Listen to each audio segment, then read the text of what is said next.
Olá pessoal, seguindo aqui o nosso curso bíblico, nós chegamos no 5º dia.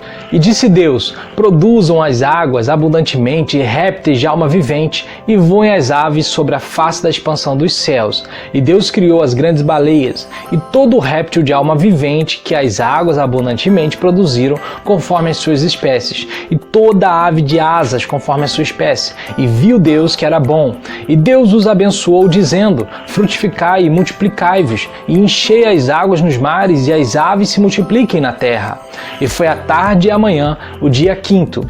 É fato que hoje em dia, em pleno século XXI, pessoal, nós não conhecemos nem 10% do que há nos nossos oceanos. Depois disso, temos o 6º dia.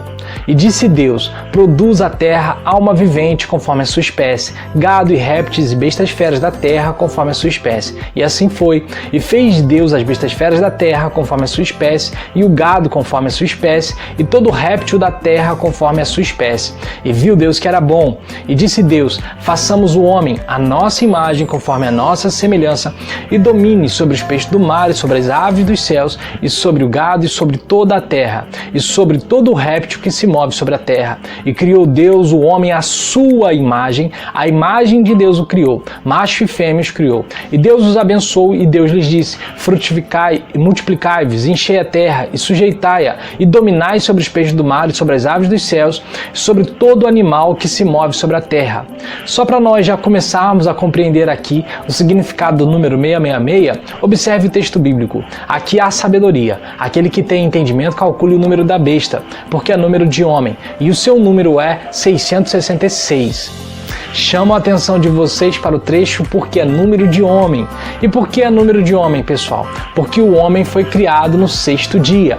Mais para frente eu trago para vocês o significado do que está por trás do número 666. E disse Deus, façamos o homem à nossa imagem conforme a nossa semelhança. De cara, a expressão façamos já revela a pluralidade de Deus revelada na Trindade. De forma alguma o texto aqui se refere a um diálogo de Deus com os anjos, como algumas pessoas às vezes tentam afirmar, pois basta uma leitura correta dentro da exegese para comprovar o que afirma o versículo 27, que deixa explícito, e criou Deus o homem à sua imagem. A imagem de Deus o criou, macho e fêmea os criou. E Deus os abençoou e lhes disse, frutificai, multiplicai-vos, e enchei a terra e sujeitai-a, e dominai sobre os peixes do mar, e sobre as aves dos céus, e sobre todo animal que se move sobre a terra. A palavra dominai no original hebraico é kabash, e tem o sentido de domar algo selvagem para torná-lo útil.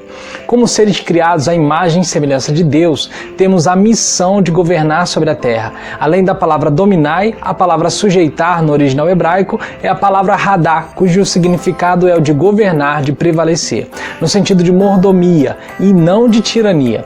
Tudo na terra, inclusive os seres humanos, são pertencentes a Deus.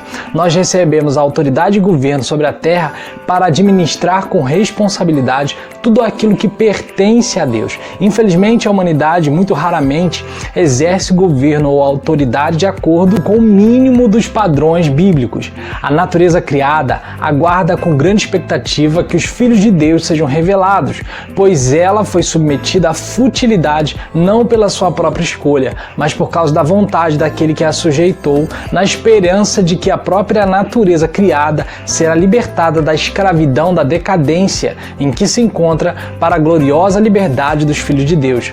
Sabemos que toda a natureza criada geme até agora, como em dores de parto.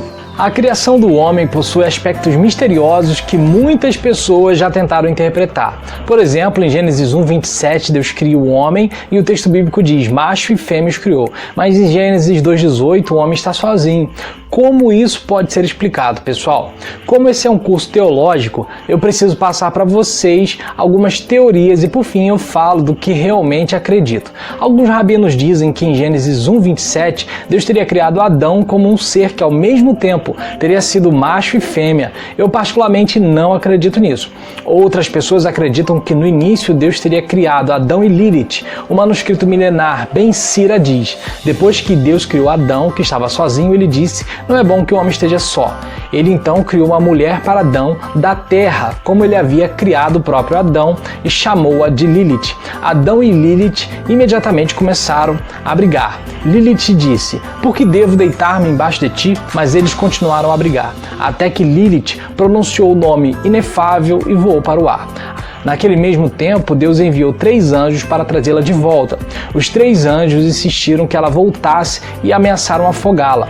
Porém, ela se recusou a voltar, sendo assim condenada por Deus. Desde então, para proteger os recém-nascidos da influência de Lilith, seria necessário colocar amuletos com os nomes dos 3 anjos. Eva então teria sido criada a partir de Adão para preencher o lugar de Lilith. Pessoal, esse texto que acabei de ler para vocês faz parte das lendas pagãs da antiguidade. Em nenhum momento a Bíblia Sagrada fala sobre essas coisas. Outra interpretação diz que Lilith se juntou aos anjos caídos quando se casou com Samael, que tentou Eva, ao passo que Lilith tentou Adão e os fizeram cometer adultério. Desde então o homem foi expulso do paraíso e Lilith tentaria destruir a humanidade, filhos do adultério de Adão com Eva, pois mesmo abandonando seu marido, ela não aceitava sua segunda mulher. Ela então passou a perseguir os homens, principalmente os adúlteros, crianças e recém-casados, para se vingar.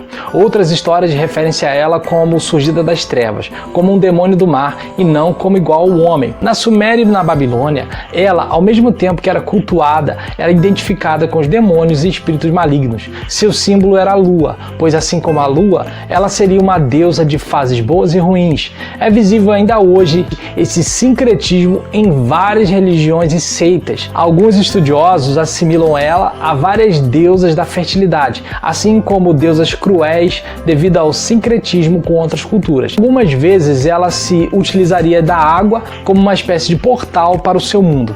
Também nas escrituras hebraicas, Talmud e Midrash, ela é referida como uma espécie de demônio. A imagem mais conhecida que temos dela é a imagem que nos foi dada pela cultura hebraica, uma vez que esse povo foi aprisionado e reduzido à servidão na Babilônia, onde Lilith era cultuada. Assim surgiram as lendas vampíricas. Lilith tinha 100 filhos por dia, súcubos, quando mulheres, e íncubos, quando homens, ou simplesmente Lilim.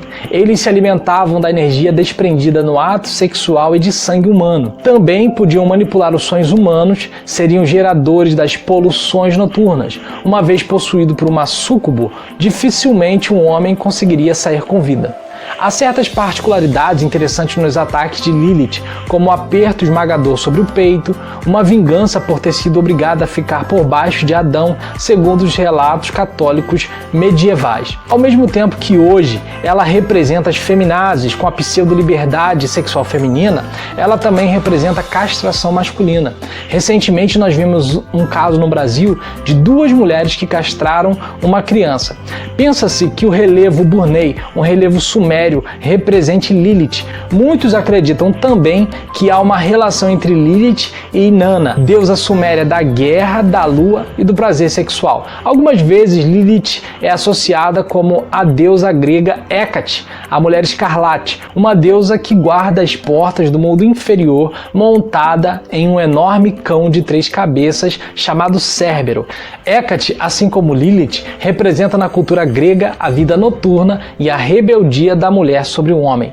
Nos 2 últimos séculos, a imagem de Lilith começou a passar por uma notável transformação em certos círculos intelectuais seculares europeus e na grande mídia. Por exemplo, na literatura e nas artes, em um contraste radical à sua tradicional imagem demoníaca, noturna, devoradora de crianças, causadora de luxúria e vampirismo. Agora vamos para o que eu acredito, pessoal. Eu acredito que no 6º dia, Deus criou Adão e Eva. Primeiramente, Deus criou Adão e ainda no mesmo 6º dia disse: não é bom que o homem esteja só. Assim Deus fez Adão cair em um profundo sono, tirou uma de suas costelas e criou Eva. Simples assim.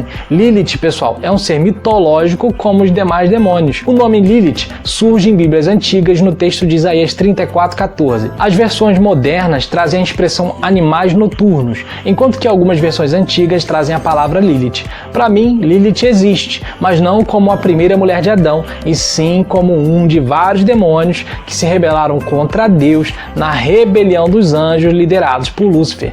Veja o que diz o apóstolo Paulo: porque não temos que lutar contra carne e sangue, mas sim contra os principados, contra as potestades, contra contra os príncipes das trevas deste século, contra as hostes espirituais da maldade nos lugares celestiais. Além disso, vale lembrar o alerta do apóstolo Paulo: ninguém vos domine a seu bel prazer, com pretexto de humildade e culto dos anjos, metendo-se em coisas que não viu, estando de balde inchado na sua carnal compreensão.